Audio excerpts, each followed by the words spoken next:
Hey everybody, it's Walter from Blu-Grit Garage. This is going to be just kind of a short do as I say, not as I do type deal. I'm starting to clean some parts. I'm going to sandblast this differential housing. I don't know if I'm going to end up welding a plate on here just in case I want to use a floor jack to jack it up. It looks like it might be getting a little thin. Then I'm going to clean the oil pan. The do as I say, not as I do is they always say don't sandblast an oil pan because the oil gets in there. If you don't have a baffle, that's not a problem. But this, for some reason, it's a factory baffled pan, so I just tape it up real good, and I'll just make sure I wash it out real good. And here's a sandblast cabinet. I duct taped a new piece of cling wrap.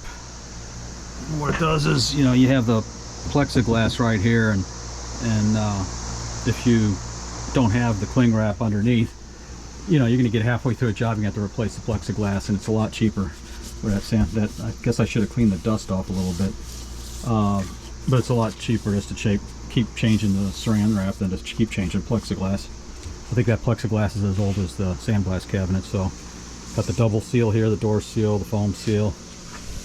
I've got the type of fan that's supposed to be out of the airstream. Still looks like that sandblast dust gets everywhere and it goes outside. Trying to be safe because of that silicone or dust or whatever is bad for you. And then I have the fan blowing outwards just to make sure, you know, plus it's getting anything that leaks past here, it's going to go out. So like I said, I've got the oil pan, the two valve covers are soaking. They're pretty clean, but I got them soaking in the parts washer. I've got to tape this up, sandblast that, because it's the same thing. You're just going to have trouble getting the sand out of the ends, you know, on the back side. So I'll tape that off up there. Then I got these exhaust manifolds. I wasn't going to run headers this year. Maybe I'll run them next year.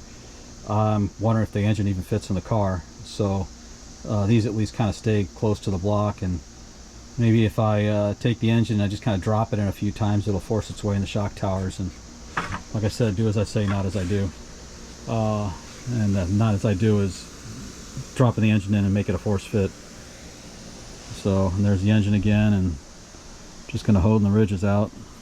Keep the engine nice and loosey-goosey. I got to make sure that this is clean in here. I'll probably emery cloth those because the lifters have to spin to keep them from I don't know, staying on one spot and flat spotting the cam. It's going to be just a solid hydraulic flat tappet cam. It only needs to make the quarter mile a few times, so hey, what the hell. So, and then there's my crank. You always have to store them vertically, and wanted to make sure it didn't fall over. So here's my nice little crowded workshop, and I guess that'll be it. Next time you see me, hopefully the parts are nice and clean, and hopefully I'll start playing around with this and start putting it together. Have a good weekend.